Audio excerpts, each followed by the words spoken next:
Hello everyone, welcome, my name is Phoenix, and this is the Consumer's Guide to Video Games. Hotline Miami, 2012, Jonathan Soderstrom, Dennis Whedon, and Denneton Games. Hotline Miami is a 2D top-down action game.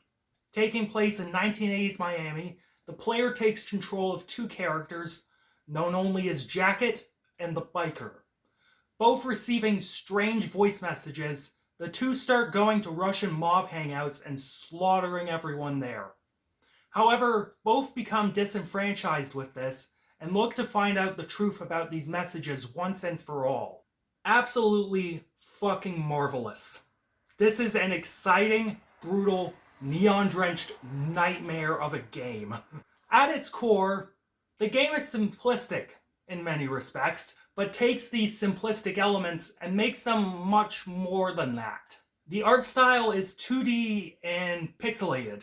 It looks like something out of a PC game from the 90s, but a little more modern.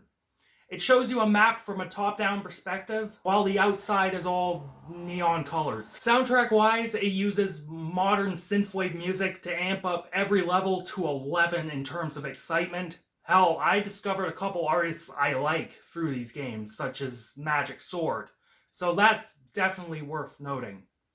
The game is soaked in 80s pastiche, and it is fascinating and trippy to look at. Despite being so simplistic, the game is viscerally and shockingly violent. There's a lot of gore in this game. A lot of heads getting bashed in and chopped off, guts falling out.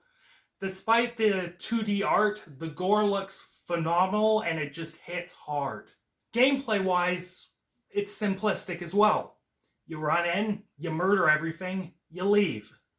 But despite being so simple in concept, the game is incredibly challenging. The enemies will kill you in one hit, maybe two if you're lucky, so you have to keep moving, shooting everything, hitting everything, while avoiding getting hit. It requires thought and strategy, but it never ever gets frustrating.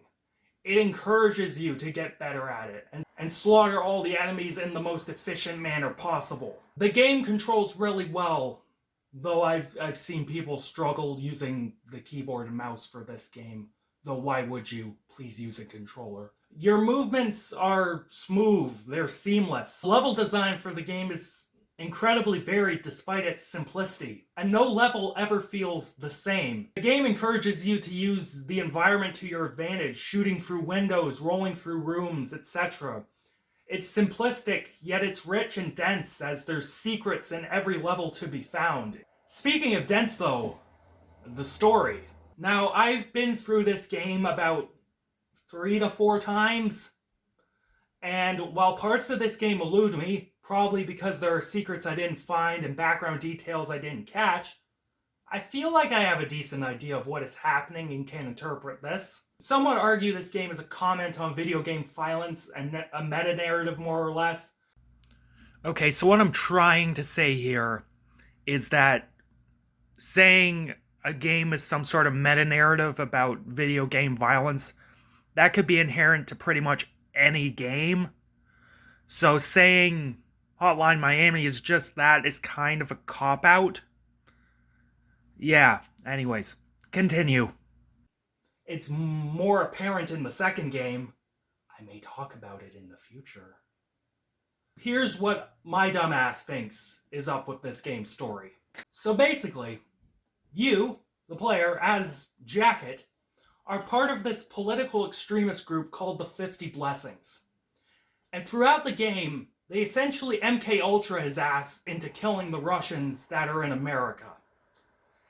They give you free shit at their stores, mind control, subliminal messaging, chemicals in food and drinks, whatever.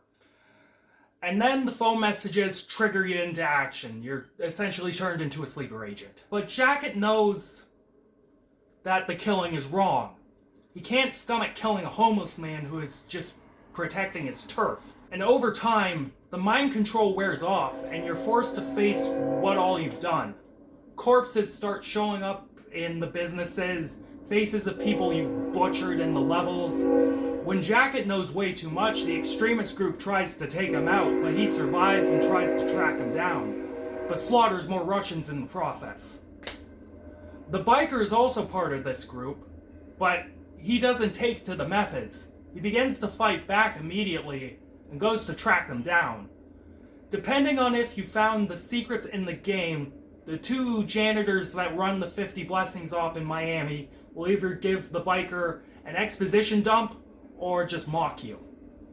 The mind control elements of this story create illusions of reality, and both Jacket and the biker's perspectives are incredibly unreliable.